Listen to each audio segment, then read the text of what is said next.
السلام علیکم. Second year. آج ہم رکوع نمبر 10 اور آیت نمبر 83 کا ہم تشریح کر رہے تھے. کل ترجمہ تشریح، اور ہم یہاں پہ پہنچے تھے واقعی الصلاۃ. یہاں سے ہم نے آج اس کی تشریح کرنی ہے کہ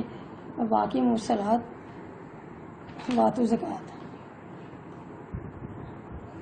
کہ واقعی الصلاۃ نماز قائم کرو، واتو زکوٰۃ اور زکوٰۃ کی ادائیگی کرو. سما تو پہلے تم پھر تم سب پھر گئے اللہ کلیلہ مگر تھوڑے سے منکم تم میں سے، مگر تھوڑے لوگوں کے علاوہ باقی تم سب اس سے پھر گئے. ون تو مورزون اور تم پھر جانے والے ہو. اس میں بتایا کہ نماز کے بارے میں کہ نماز قائم کرو. سورہ بقرہ میں ہے کہ حافظ الصلوات والصلوات الوسطیٰ، کہ تم تمام نمازوں کی پابندی کرو، خاص طور پہ درمیانی نماز کی. درمیانی نماز سے مراد نماز عصر ہے. ایک اور مقام پر قرآن پاک میں ان الصلاۃ تنہی عن الفحشاء والمنکر، کہ نماز بے شک انسان کو برائی اور بے حیائی سے روکتی ہے. کہ جب انسان نماز پڑھتا ہے، 5 وقت وضو کرتا ہے، نماز پڑھتا ہے، تو بہت ساری بری باتوں، فحاشی سے اور دیگر برائیوں سے، جو معاشرتی برائیاں، ان سے خود ہی بچا رہتا ہے. حدیث میں بھی جو ہے وہ نماز کی اہمیت کے بارے میں بتایا گیا ہے کہ آپ صلی اللہ علیہ وسلم نے فرمایا کہ ایک مومن اور کافر کے درمیان جو فرق ہے وہ نماز کا ہے، کہ مومن نماز ادا کرتا ہے اور کافر جو ہے وہ نماز نہیں پڑھتا. اور جس نے جان بوجھ کر نماز چھوڑ دی، اس کے بارے میں بھی حضرت محمد صلی اللہ علیہ وسلم نے فرمایا کہ وہ کافر ہو گیا، یعنی وہ کفر کے قریب ہو گیا. جسے نماز کو جان بوجھ کے چھوڑ دیا، کہ پتہ بھی ہے نماز کا ٹائم ہو رہا ہے اور کوئی ایسی چیز حائل بھی نہیں ہے، کوئی بیماری بھی نہیں ہے، کوئی تکلیف بھی نہیں ہے، کوئی مسئلہ نہیں ہے، لیکن اس نے جان بوجھ کر نماز چھوڑ دیا، تو وہ کافر ہونے کے قریب ہو گیا. اور نماز کے بارے میں کہ نماز دین کا ستون ہے. نماز مومن کی معراج ہے. ستون کسے کہا جاتا ہے؟ کہ نماز جو ہے وہ دین کا ستون ہے، یعنی ایک پلر جو ہے ان پہ ایک بلڈنگ کھڑی ہوتی ہے، اور اگر وہ پلر درمیان سے نکال دیں ہم، تو اوپر چھت تو قائم نہیں رہ سکے گی، چھت تو اوپر آن پڑے گی، گر جائے گی نیچے. تو اس طرح سے نماز جو ہے وہ ایک ستون کا کام دیتی ہے، کہ اگر یعنی بنیاد کا کام دیتی ہے، کہ دینی احکامات پر عمل کرنے کے لیے نماز جو ہے وہ ایک بنیادی شرط ہے. اور نماز مومن کی معراج ہے، بلندی ہے. اور آپ صلی اللہ علیہ وسلم نے فرمایا کہ نماز میری آنکھوں کی ٹھنڈک ہے. کہ نماز کے بہت سارے فائدے ہیں. نماز انسان کو پابندی وقت کا درس دیتی ہے. نماز سے ایک دوسرے کی دکھ درد کا احساس پیدا ہوتا ہے، اور یہ کہ نماز انسان کو برائیوں سے، فحاشی سے بچاتی ہے. اور بہت سارے نماز کے فائدے ہیں کہ جو اللہ تعالیٰ کی طرف سے ہیں، کہ نماز جو ہے وہ قیامت کے دن بھی سب سے پہلا سوال جو ہے وہ نماز کے بارے میں کیا جائے گا. اور نماز کسی طور بھی معاف نہیں ہے. اگر کھڑے ہو کے نہیں پڑھ سکتا کوئی شخص، اس کے لیے سہولت دے دی ہے کہ وہ بیٹھ کے ادا کرے، لیٹ کے ادا کرے، لیکن نماز چھوڑنی نہیں. اس کے بعد اس کے ساتھ زکوٰۃ، کہ واتو زکوٰۃ و زکوٰۃ کی ادائیگی کروں. تو زکوٰۃ جو کہ معنی، لفظی معنی پاک کرنے کی، کہ زکوٰۃ دینے سے بظاہر لگتا ہے کہ اس سے مال کم ہو گیا، لیکن کم نہیں ہوتا. حقیقت میں اس میں برکت اور پاکیزگی پیدا ہو جاتی ہے، اور وہ مال جائز ہو جاتا ہے. اور اس میں سے وہ مال جو ہم پہ جائز نہیں تھا، زکوٰۃ دینے سے، نکالنے سے زکوٰۃ، وہ جو ہم پہ مال جائز نہیں تھا وہ نکل جاتا ہے اس میں سے. تو باقی مال جو ہے وہ پاک صاف ہو جاتا ہے اور ہم پہ جائز ہو جاتا ہے. سورۃ المومنون میں والذین هم للزکوٰۃ فاعلون. سورۃ توبہ میں بھی زکوٰۃ کے بارے میں بیان کیا گیا کہ ان کے مال میں سے زکوٰۃ لے کر ان کو پاک کرو، اسی کے ذریعہ ان کا تزکیہ کرو. اور ایک اور حدیث میں ہے کہ تمہارے اسلام کی تکمیل یہ ہے کہ تم نماز کی ادائیگی کرو. آپ دیکھیں گے حضرت ابوبکر صدیق کا دور تھا، تو وہ کچھ لوگ ایسے تھے جنہوں نے زکوٰۃ دینے سے انکار کر دیا کہ ہم باقی جو ارکان اسلام ہیں ان پہ عمل کریں گے، لیکن ہم زکوٰۃ نہیں دیں گے. تو حضرت ابوبکر صدیق نے یہ جواب دیا کہ اگر کوئی شخص اونٹ کی رسی بھی ایک، جو کہ حضرت محمد صلی اللہ علیہ وسلم کے زمانے میں وہ زکوٰۃ کے طور پہ دیتا تھا، اب وہ نہیں دے گا تو میں اس کے خلاف بھی جہاد کروں گا. یعنی اس طرح جو ہے وہ زکوٰۃ اسلام کا اہم رکن ہے. اور آپ صلی اللہ علیہ وسلم نے فرمایا کہ جو شخص اللہ اور اس کے رسول پر ایمان رکھتا ہے اسے چاہیے کہ وہ اپنے مال کی زکوٰۃ ادا کرے. 1 سال گزرنے کے بعد مال کا 40واں حصہ جو ہے وہ اللہ تعالیٰ کی راہ میں خرچ کرنا زکوٰۃ کہلاتا ہے. اس کے بعد لیکن زکوٰۃ کے لیے کہ کچھ ایسے لوگ ہیں جن کو زکوٰۃ نہیں دی جا سکتی، جیسے فقراء، مساکین، عاملین اور جو ہے یا مؤلفۃ القلوب، غلاموں کو آزاد کرنے کے لیے فی سبیل اللہ، یعنی ان کاموں میں زکوٰۃ کا مال خرچ کیا جاتا ہے۔ کچھ ایسی باتیں ہیں جہاں پہ زکوٰۃ جن پہ ایسے لوگ ہیں جن کو زکوٰۃ کا مال نہیں دیا سکتا، جیسے سید جو ہیں ان کو زکوٰۃ کا مال نہیں دیا جا سکتا، اور میاں بیوی کو اور بیوی شوہر کو زکوٰۃ کا مال نہیں دے سکتی، اور باپ اپنی اولاد کو اور اولاد اپنے باپ کو، ماں باپ کو یعنی زکوٰۃ کا مال نہیں دے سکتے، اس لیے کہ ان کی کفالت ایک دوسرے کے پہ ہوتی ہے، اسی وجہ سے وہ ان کو زکوٰۃ کے مال میں سے نہیں دیا جا سکتا۔ تو زکوٰۃ دینے سے غریبوں کی مدد کا، ان کی بھوک کا، ان کی تنگی کا جو ہے وہ احساس پیدا ہوتا ہے، اس لیے زکوٰۃ جو ہے وہ فرض کر دی گئی ہے۔ آگے دیکھیں قرآنی آیات۔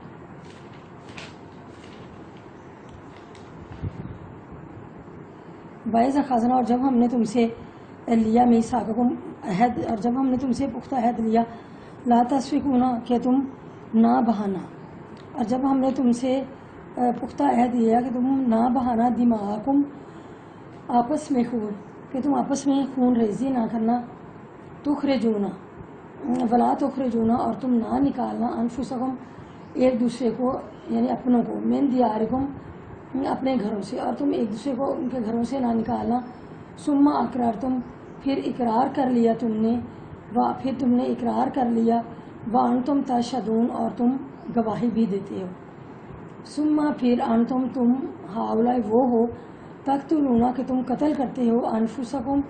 اپنی جانوں کو، وتخرجون اور تم نکال دیتے ہو، فریقاً ایک گروہ، منکم تم میں سے، اور تم میں سے ایک گروہ نکال دیتا ہے، من دیارہم اپنے گھروں سے، اور تم میں سے ایک گروہ اپنے گھروں سے نکال دیتا ہے، تظاہرون تم چڑھائی کرتے ہو، علیہم ان پر، بالاسم گناہ کے ساتھ، والعدوان اور زیادتی کے ساتھ، پھر تم گناہ اور زیادتی کے ساتھ ان پر چڑھائی بھی کرتے ہو، وہیں یاتکم اور اگر وہ آئیں تمہارے پاس اسرا قیدی بن کر، تفادوہم تو تم انہیں فدیہ دے کر رہا کراتے ہو، وہ اور حالانکہ محرم حرام تھا، علیکم تم پر، اخراجہم ان کا نکالنا، حالانکہ تم پر ان کا نکالنا ہی حرام تھا۔ افتؤمنون کیا تم ایمان لاتے ہو، بعض پر، کتاب کے، کیا تم کتاب کے بعض حصے پر ایمان لاتے ہو، وتکفرون اور تم انکار کرتے ہو، بعض پر، فما جزاء بس یہی جزا ہے، من یفعل جو کوئی کرے گا، ذالک ایسا، منکم تم میں سے، الا خزی تو اس کے لیے رسوائی ہے، فی دنیا میں، و یوم القیامتی اور قیامت کے دن، یردون وہ لوٹا دیے جائیں گے، الی اشد العذاب شدید عذاب کی طرف، تو دنیا میں ان کے لیے رسوائی ہے، اور قیامت کے دن وہ شدید عذاب کی طرف پلٹا دیے جائیں گے، لوٹا دیے جائیں گے۔ وام اللہ اور نہیں ہے اللہ تعالیٰ، بغافل غافل، اور اللہ تعالیٰ غافل نہیں ہے، اما تعملون جو تم کرتے ہو، اولئک یہی وہ لوگ ہیں، الذین اشتروا جنہوں نے خرید لیا، الحیات دنیا کی زندگی، یہی وہ لوگ ہیں جنہوں نے دنیا کی زندگی کو خرید لیا، بالآخراتی آخرت کے بدلے میں، یہی وہ لوگ ہیں جنہوں نے دنیا کی زندگی کو آخرت کے بدلے میں خرید لیا، فلا یخفف پس نہیں تخفیف کی جائے گی، عنہم ان کے عذاب میں، پس ان کے عذاب میں تخفیف نہیں کی جائے گی، یا پس ان کے عذاب کو ہلکا نہیں کیا جائے گا، ولا ہم اور نہ ہی ہم ینصرون ان کی مدد کی جائے گی، اور نہ ہی ان کی مدد کی جائے گی۔ اب یہ ساری آیات ایک ہی موضوع سے متعلق ہیں۔ اب ان آیات میں جو ہے وہ یہ بتایا گیا ہے کہ حضرت محمد صلی اللہ علیہ وسلم جب مدینہ جو ہے وہ تشریف لائے تو 2 قبیلے تھے۔ اب مدینہ میں حضرت محمد صلی اللہ علیہ وسلم کی آمد سے پہلے بھی یہودیوں کے 2 جو ہے وہ قبیلے تھے، ایک قبیلہ بنی قریظہ تھا اور دوسرا بنی نذیر۔ دونوں آپس میں لڑتے جھگڑتے رہتے تھے. دونوں کی ہمیشہ سے لڑائیاں رہتی تھیں, مستقل لڑائیاں رہتی تھیں. اور مشرکین جو تھے, مشرکین سمجھتے ہیں آپ جو شرک کرتے ہیں, اور مشرکین کے بھی دو قبیلے تھے جن میں سے ایک کا نام اوس اور دوسرے کا خزرج تھا. بنی قریظہ جو ہے وہ اوس کے حلیف تھے, یعنی کسی مشکل پیش ہے تو وہ اوس کا ساتھ دیتے, اور بنی نذیر خزرج سے دوستی رکھتے تھے. اب لڑائی میں ہر قبیلہ اپنے ہی دوست قبیلے کی تائید کرتا تھا. لڑائی میں جب فتح کے بعد ہارنے والے کو جلا وطن کر دیتے تھے اور ان کے گھروں کو گرا دیتے تھے, اور اگر کوئی قیدی ہو کر پکڑا جاتا تھا تو وہ سارے کے سارے مل کر چندہ جمع کر کے اپنے یہودیوں کو قید سے رہائی دلوا لیتے تھے. یعنی پہلے یہ تھا کہ وہ ان کو لڑائی میں فتح ہونے کے بعد ان کو جلا وطن کر دیتے تھے, نکال دیتے تھے جیل. ہم نے پڑھا ہے نا کہ ان کا حالانکہ ان کا گھروں سے نکالنا ہی ان کے لیے حرام تھا, کہ تم ان کو گھروں سے نکال دیتے ہو, حالانکہ ان کا نکالنا ہی حرام تھا. آپ نے پیچھے آیات میں پڑھا ہے, وہ یہی بات بیان کی گئی ہے کہ پہلے تو جو ہے وہ فتح پانے کے بعد ان کو گھروں سے نکال دیتے تھے,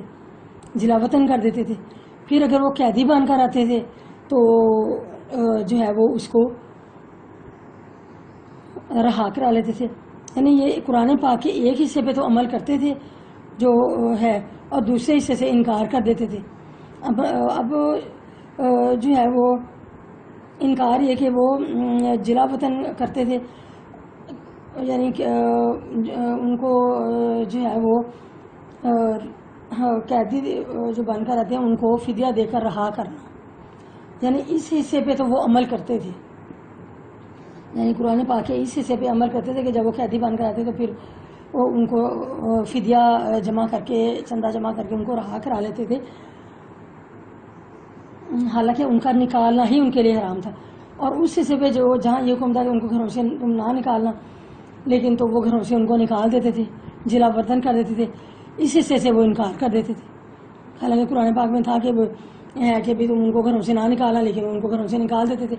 قرآن پاک اس حصے سے تو وہ انکار کر دیتے تھے, لیکن جہاں پہ فدیہ دینے کی بات آتی تھی, رہائی کرانے کی, تو اس پہ عمل کر رہے تھے, وہ چندہ جمع کر کے ان کو رہا کرا لیتے تھے. تو یہ اس بات کا اس میں ذکر کیا گیا ہے. تو اس ایک طرف تمہیں توریت کا یہ حکم نظر آتا ہے کہ قیدیوں کو فدیہ دے کر رہا کرا لو, دوسری طرف تمہیں شریعت کا وہ حکم نظر نہیں آتا جس میں کہا گیا کہ قتل وغیرہ تو خون ریزی نہ کرنا اور اپنے بھائیوں کو گھروں سے نہ نکالنا. اس طرح تم توریت کے ایک حکم کو مانتے ہو, دوسرے پر عمل نہیں کرتے ہو. تو ایسے ہی بد اعمال لوگوں کی دنیا میں سزا کیا ہے؟ ذلت, رسوائی, خواری ہے. اور آخرت نہ صرف یہ دنیا میں, یہ تو دنیا کی سزا ہے, اور آخرت میں ان کے لیے شدید عذاب ہے, اور اللہ تعالیٰ ان کے تمام کاموں سے باخبر ہے. تو یہ ایسے لوگ ہیں جنہوں نے آخرت کے بدلے میں دنیا کا انتخاب کر لیا, یعنی دنیا کو خرید لیا, دنیا کا انتخاب کر لیا. ان کی سزا میں کسی قسم کی کوئی کمی نہیں آئے گی, نہ ان کے سزا میں کوئی تخفیف کی جائے گی, ان کے عذاب کو ہلکا کیا جائے گا, اور نہ ہی انہیں کسی طرف سے کسی بھی طرح کی کوئی مدد مل سکے گی. اب یہ جو احکام عشرہ کا ذکر ہے, احکام عشرہ جو یعنی کہتے ہیں, یعنی عشرہ کے معنی 10, یعنی 10 احکامات جن کا جو ہے وہ بائبل میں بھی ذکر ہے کہ ان کا وعدہ لیا گیا تھا ان سے کہ تم نے یہ, یعنی جو پختہ عہد تھا وہ ان احکامات کا تھا, کہ ان باتوں کا پختہ عہد لیا تھا کہ جو پہاڑ ان کے بہت قریب آ گیا تھا اور انہیں لگتا تھا کہ جیسے اب وہ ان کی جان چلی جائے گی, تو یہ میثاق لیا تھا جو 10 باتوں کا جن ان سے وعدہ لیا تھا, جن میں سے پہلے یہ کہ تیرے لیے میرے حضور کوئی دوسرا معبود نہ ہو, یعنی تم نے میرے علاوہ کسی اور کی پوجا نہیں کرنی ہے, اللہ تعالیٰ کے علاوہ کسی اور کی پوجا نہ کرنا. اور دوسرا یہ کہ اپنے لیے کوئی تراشی ہوئی چیز مت بنا, اور نہ ان کو سجدہ کرنا, یعنی یہ کہ بتوں کو یا اور جو چیزیں تراشتے ہیں ان کو کسی قسم کی چیز کو کوئی سجدہ نہیں کرنا, کسی کو نہیں ماننا سوائے اللہ تعالیٰ کی, کسی کو سجدہ نہیں کرنا, کسی کی پوجا نہیں کرنا. اور جو مجھ سے عداوت رکھے ان کے باپ دادا کی بدکاریوں کی سزا میں ان کی اولاد کو 3ری 4تھی پشت تک میں دیتا ہوں, اور مجھ سے جو محبت رکھے اور میرے احکامات کو مانے ان پر 1000 پشت تک رحم کرتا ہوں. یعنی جو فحاشی کرتے ہیں ان کو بھی آگے اگلوں کو بھی سزا ملتی ہے، اور جو نیک عمل کرتے ہیں ان کی آگے ان کو اس چیز کی فائدہ ہوتا ہے کہ اللہ تعالیٰ ان پہ رحم فرماتے ہیں۔ اور یہ کہ تو سبز کے دن کا احترام کر، یعنی ہفتے کے دن کا احترام کرنا، جس طرح وہ پیچھے سے آپ نے پڑھا ہے کہ وہ ہفتے کے دن مچھلیاں پکڑنے سے منع کیا گیا تھا، لیکن انہوں نے اس کے دن کی بے حرمتی کی تھی۔ تو یہ اس سے سبت کے دن کا احترام کرنا ہے، اور تو اپنے باپ کی اور اپنی ماں کی عزت کرنا، تو خون مت کر، یعنی خون ریزی نہ کرنا، تو زنا مت کر، یعنی زنا نہ کرنا، اور تو اپنے ہمسایہ پر جھوٹی گواہی نہ دے، یعنی یہ نہ کہ تیرا ہمسایہ کے بہت سارے حقوق ہیں تو اس کے حق میں غلط گواہی نہ دینا، اور تو چوری نہ کر، یعنی چوری سے بچا رہے، اور تو اپنے ہمسایہ کے گھر بیوی، غلام، لونڈی اور بیل، گدھے اور کسی چیز کے لیے لالچ نہ کر کے، اگر ہمسایہ کا گھر ہے تیرا تو وہ تیرے سپرد کر کے گیا ہے کہ تو اس کا خیال رکھنا، تو یہ نہ ہو کہ تم اس کی بیوی کے ساتھ بدکاری پہ شروع ہو جاؤ، یا اس کی غلام، لونڈی وغیرہ اور باقی جو دیگر اس کا مال و سامان ہے، بیل، گدھے اور دیگر چیزوں کے لیے، اس کے لیے لالچ میں نہ پڑ جانا کہ اب ان کو چوری کرنا شروع کر دو۔ تو جب یہ احکامات اترے تو سب لوگوں نے بجلیاں گرجنے اور پہاڑ سے دھواں اٹھنے کا مشاہدہ کیا۔ تو جب لوگوں نے یہ منظر دیکھا کہ اس طرح کی سچویشن ہے کہ اللہ تعالیٰ کا اس طرح سے اپنا جلوہ دکھاتا ہے، اس طرح سے اپنے احکامات نازل کرتا ہے، تو بڑے خوف زدہ ہو گئے اور کانپنے لگے اور دور چلے گئے وہاں سے، اور انہوں نے پھر موسیٰ علیہ السلام سے کہا کہ بس تو ہماری بات غور سے سن لے، کہ جو بات کرنی ہے، اللہ تعالیٰ کا جو پیغام تو انہیں پہنچانا ہے، تو ہم تک پہنچا، تو ہمارے ساتھ بات کر، تیرا خدا ہم سے بات نہ کرے، کہ اس لیے انہوں نے کہا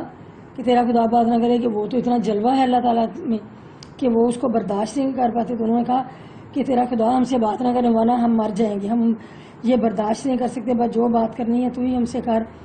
اور تب موسیٰ نے لوگوں سے کہا کہ تم مت ڈرو، کیونکہ اللہ تعالیٰ